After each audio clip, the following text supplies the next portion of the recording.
यासाठीचा आज त्यांचा आंदोलन आहे। मात्र आपण पाहतोय की जरांगे यांच्या मागण्या मान्य होईपर्यंत बेमुदत आंदोलन ते करणार आहेत। सध्या आपण पाहतोय की नवी मुंबईच्या वाशी टोल नाक्यावरनं जरांगे पाटील यांचा ताफा पूर्णतः मराठा बांधवांसोबत मुंबईत आता दाखल झालेला आहे।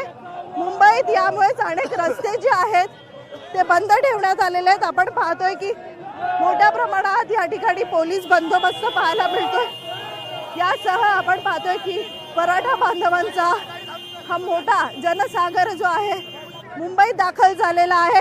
एकूणच आपण पाहतोय की नवी मुंबईहून मनोज जरांगे पाटील हे आता मुंबईच्या दिशेने निघालेले आहेत। एकूणच यावेळी आपण जर पाहिलं तर सरकारने एक दिवसाचीच मागणी जी आहे ती या आंदोलनाला दिलेली आहे आणि आपण पाहतोय की 10 ते 5 मध्येच आझाद मैदानात हे आंदोलन करता येणार आहे। सध्या आपण पाहतोय की यावेळी मुंबईमध्ये अनेक ठिकाणी प्रमुख रस्ते जे आहेत ते बंद ठेवण्यात आलेले आहेत। सध्या आपण पाहतोय की जरांगे आज आझाद मैदानात ठिय्या मारल्यास सरकारला समोर जाण्यासाठी पेच निर्माण होऊ शकतो। त्यामुळे एकूणच आजचा हा आंदोलन नेमका मनोज जरांगे पाटील यांचा कशारीत्या ठरू शकतो हे पाहणं महत्त्वाचं राहणार आहे। सध्या आपण पाहतोय की मोठ्या प्रमाणात मराठा बांधव जे आहेत ते आता मुंबईच्या दिशेने रवाना झालेले आहेत, नवी मुंबईमध्ये दाखल होतात। मनोज जरांगे